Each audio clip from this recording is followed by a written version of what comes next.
Good evening, everybody. Today's video is on ankle mobility. So it's very important that you work your ankles. A lot of the issues that like plantar fasciitis, it relates to your feet. Wearing shoes that's arched all the time. Your feet need to be grounded to the floor, and also it needs to get mobility in your feet. Our feet wasn't designed to wear something closed and just compressing in your toes all day long, hours at a time, 8, 10, 12 hours, depending on your job. So over time, your feet starts to get hurt. Now, this one particular exercise may not fix it completely. Again, if you see my previous video, it's a combination of different workouts, but the key is to stay consistent. So try to find you like 3 or 4 or 5 exercises and stick with it. A lot of my clients that goes through my regimen as far as ankle mobility that has plantar fasciitis went through taking the shots, on the verge of getting the surgery. They end up about 6 months on average or less is usually what they take for them to completely go away with the plantar fasciitis. So one of the exercises we're gonna do, I'm gonna demonstrate it. It's called a wobble board. Very cheap, not expensive. You can get on Amazon for like $16.99, not expensive at all. So I'm gonna demonstrate a couple different ways of doing it. And starting off, you wanna do it, use the wall, or you can use a chair or table or a couch. Use something to help support you until you feel comfortable enough doing it. Now again, before you do any of these exercises, make sure you get clearance through your doctor to make sure you're okay to do these exercises. Now again, when you're doing these exercises, make sure on none of the exercise should be painful, like a sharp pain. So all the exercises should be like a burning sensation, not a hurting sensation, like a sharp pain. So if it's a sharp pain, cease to do the exercise, go get checked out from the doctor, and then go from there. Now, while we're on that subject, now because you haven't did any ankle mobility, now it will be a little bit tight, so you may feel like a sharp pain is coming on or a burning sensation. What I would tell you, not doing nothing at all, it's not going to really help you at all. You're not going to get any circulation. So remember, anything that's stagnant or doesn't move, if your hands and feet are designed to move all different directions, you need to move it all those different directions, because that way you can allow more circulation through your wrists. Same thing for your foot. You want more circulation. So walking alone is not going to get it. You're going to have to actually get in there and work your ankles. Your ankles go forward, back, side to side, and it goes completely in circles. Mobility in ankles is very important. Not getting any ankle mobility, we can go on and on about it's a chain reaction. Stiff ankles, put more tension on your knees, put more tension on your knees, put more tension on your hip, put more tension on your hip, put more tension on your back. So the more mobile everything is, the better. So prime example, if your feet is stiff and you're walking, 9 out of 10, if your ankle is stiff, your knees are stiff, and your hip is stiff. So if you're walking and you lose your balance and you go to twist your ankle, 9 out of 10, you're not going to have enough mobility in your ankle to really support or strength. So once you start to fall, you're going to just fall all the way over. You don't have the strength in your knees or stability in your knees and hips. So this would definitely help all of the above. So let's go on to demonstrate it. The first one we'll do front to back motion for your ankles. So the best way to tell you is, for me, it's easier for me to be on the wall like this, or you can get a chair or couch. So what you want to do, you want to stay level, and you want to go all the way to the ground, touch it, come all the way back. That's 1 rep, all the way forward, all the way back. That's 2. I would advise first starting off, try to do 10 to 15 reps, 3 sets. So again, back, you want it controlled, 3. Don't go super fast, control it, because if something starts to tear or something like that, you ain't gonna be able to stop in time. So always control, especially when it's something new. Make sure you touch the ground all the way forward, all the way back. So that's exercise number 1 for your ankles. So the next one is the side to side movement. Same thing. Most people don't have the internal rotation, so I'm gonna demonstrate how to do the internal. So the next one is same way.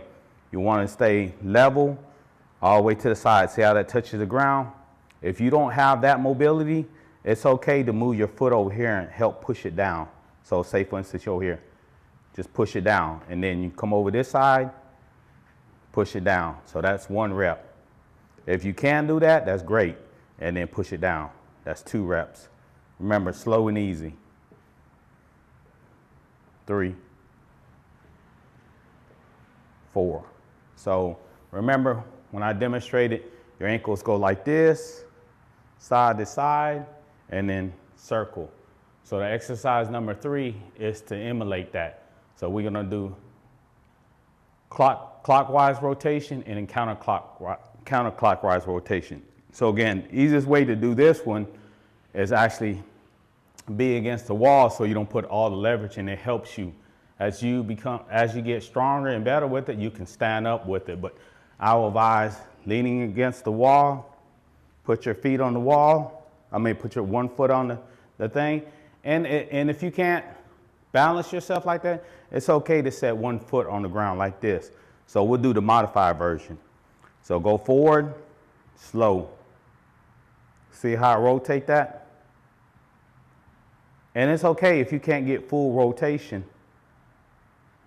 Give me what you got. The more you practice, the better you get. So that's the modified version. So if you can do it without it, pick that 1 foot up and rotate it without being on the ground. And if you struggle, again, use your foot for a little bit of assistance. So that was clockwise. So now we're going to go counterclockwise. Typically, the counterclockwise is a lot harder than the clockwise because you're going internally and then rotating out. So usually the internal rotation is usually difficult for most people. So again, you can start with the outside and then rotate in. Again, if you struggle, use your foot, go around.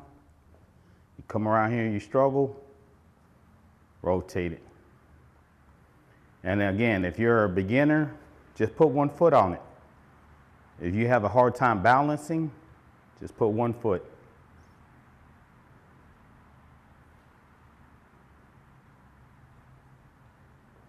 So there you go. You got technically 4 different versions. You got the front to back here. You got the side to side. You got the clockwise rotation and then counterclockwise.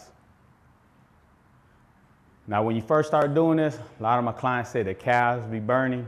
Yeah, your calves will burn, especially when you never really worked it. Remember, all those ligaments tie into one another, so it will be sore. So stay with 10 to 15 reps, about 3 sets. Again, if the inflammation level is greater than a 3 on a scale of 1 to 10, 10 being the highest inflammation level, don't do it the next day. So wait till the inflammation level gets down to about a 2. So if it takes like 3 days before you can do it again, wait 3 days to do it again. So don't go right behind, okay, coach says to do this every day. Only if the inflammation level is not great. So sticking to 10 to 15 reps, you may still get inflammation just based on how stiff your ankles are and if you really ain't never done any kind of ankle mobility. So I would say if you're brand new, your ankle's really stiff, I would say do twice a week. So if you do it on a Monday, I wouldn't do it again until like Wednesday or Thursday, and then do it again. Each leg different. You'll notice that one leg has better mobility than others. That's considered an impingement. So continue to ignore that impingement, it'll get worse and worse.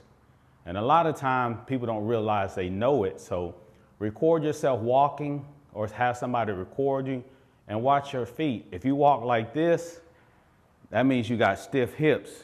If you don't realize you're walking like this and stiff ankles until you record it.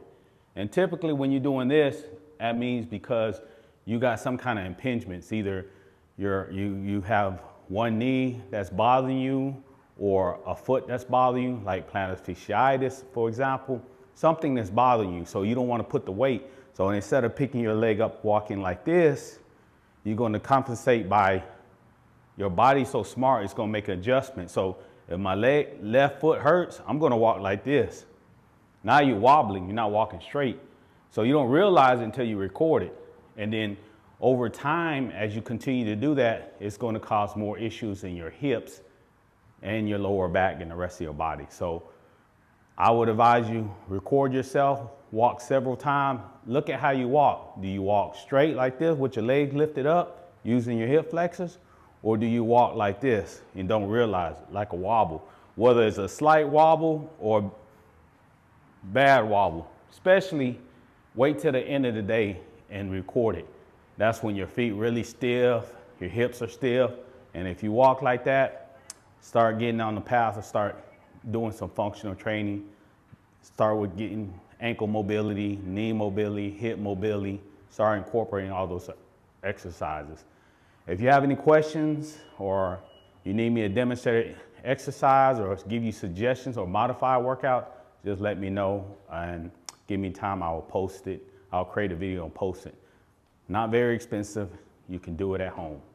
And it's a lot funner to do this than it is to do a resistant band or standing here doing this. You need to get used to your body weight. Yes, this will help with circulation, but this will help with circulation and strength training, both. So that's it. Y'all have a good evening. Thank you.